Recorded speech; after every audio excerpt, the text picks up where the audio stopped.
గుర్తుపెట్టుకోండి, శివరాత్రి రోజు సాయంత్రం 6 గంటల నుంచి అంటే దాదాపుగా సూర్యాస్తమయం అవుతున్నప్పటి నుంచి పక్క రోజు ఉదయం సూర్యోదయం అయ్యేదాకా అంటే 6 నుంచి 6 దాకా ఉన్న సమయం చాలా పవిత్రమైంది. వాటిని 4 జాములు అంటారు. జాము అంటే సామాన్యంగా 3 అవర్స్ అనమాట దాదాపు. అందులో అర్ధరాత్రి 12ంటికి లింగోద్భవం అంటారు.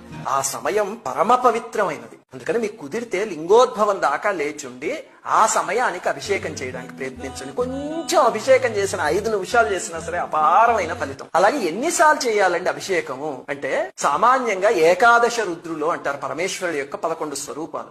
అందుకని 11 సార్లు అభిషేకం చేస్తారు. ప్రతి జాము మొదలయ్యేటప్పుడు చేయడం మొదలు పెడితే అంటే 6 గంటలకు కొన్నిసార్లు, 9ంటికి కొన్నిసార్లు, 12 గంటలకు కొన్నిసార్లు అలాగా మీకు ఒక 11 సార్లు చేసేయడం పెద్ద కష్టమేం కాదు. 11 సార్లు చేయడం కుదరలేదు అనుకోండి, 5 సార్లు చేయండి. పరమేశ్వరుడు పంచముఖుడు కదా. అదే కుదరకపోతే 3 సార్లు లేకపోతే భక్తితో ఒక్కసారి చేసినా చాలు. ఇక్కడి నుంచి చేయగలిగితే తప్పకుండా పలుకుతాయి. గుర్తుపెట్టుకోండి, శివరాత్రి